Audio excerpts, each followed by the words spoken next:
Welcome to Leaders in Action. I'm Robin Termingham of the Olderhood Group, and my guests today are Fiona Swindell, who is the Volunteer Development Coordinator for the UK Alzheimer's Society, and Michelle Stims, who's one of their volunteers. Today, we're chatting about what is Alzheimer's. Welcome, ladies. Hi there, Robin. Hi, Fiona. Hi, really nice to see you both. Well, thank you both for taking time to chat with me today. Fiona, I thought maybe we would start off our chat by explaining to everybody exactly what is Alzheimer's. So Alzheimer's is a disease of the brain. So it's something which causes damage to the brain. And there's lots of research that's trying to understand exactly what's going on. So there's little bits of information coming across, and it looks like one of the causes could be about proteins that build up in the brain. And so they kind of clog the messages that are trying to get around the brain. And sometimes Alzheimer's can have a genetic component. And that could mean that it runs in families. It doesn't mean that everybody from that family is going to develop dementia. And there are some things that you can do to try to avoid it. How is this different from dementia? So Alzheimer's is one particular type of dementia. Okay. So if you imagine that dementia is an umbrella word, and there's lots of different diseases that come under that umbrella, and Alzheimer's is one of them. So there are well over 100 different types of dementia. So lots of them affect a handful of people, and Alzheimer's is one of the main types of dementia. So some of the others that you might have heard of are vascular dementia. So that's caused by disturbances in the blood flow to the brain that then damages the brain. So you can get damage in all sorts of different parts of the brain. Goodness. There's dementia with Lewy bodies, and that is similar in some ways to Parkinson's, the cause of it. There's kind of structures that build up in the brain, form in the brain, that start causing problems for the person who's got that type of dementia.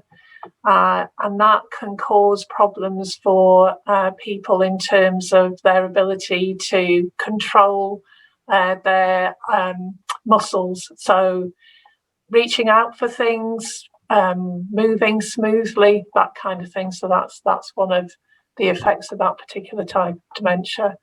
But there are dozens and dozens, I think there's an awful lot of questions that I could be asking you, but let's try and just keep this one focused straight on Alzheimer's. How is it diagnosed?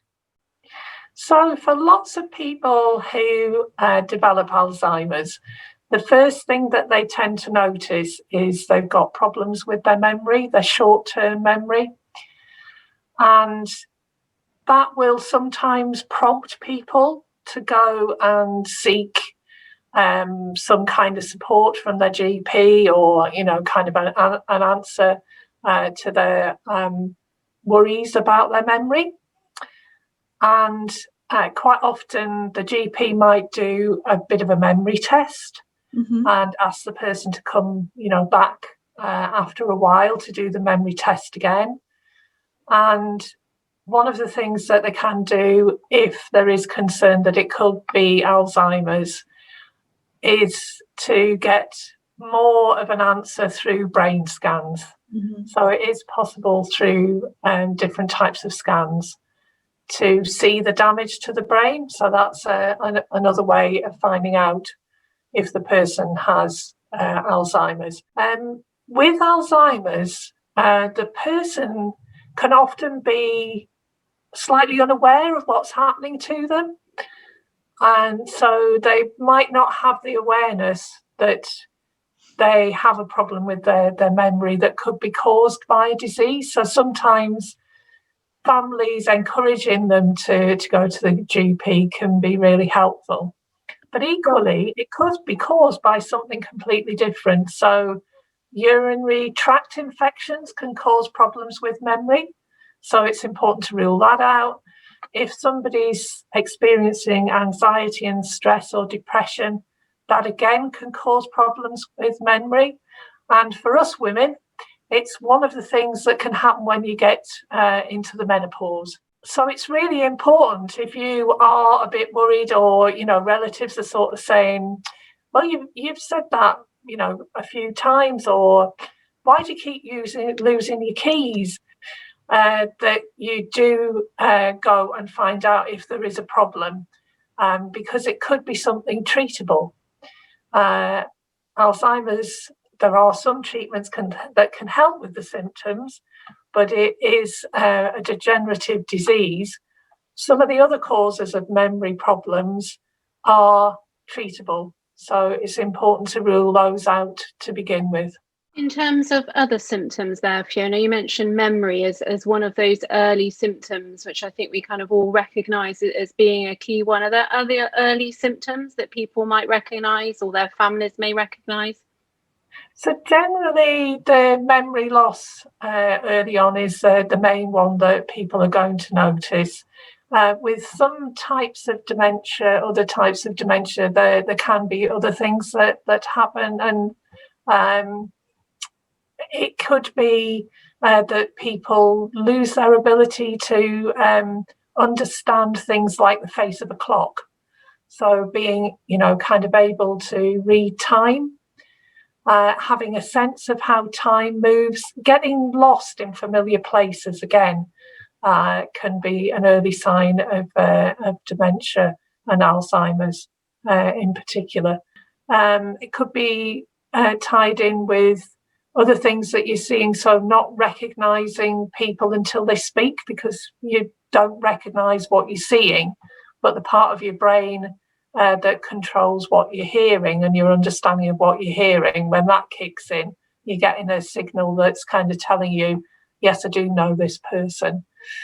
But as somebody's journey with dementia progresses, they will get to a point where more and more of the brain is being affected.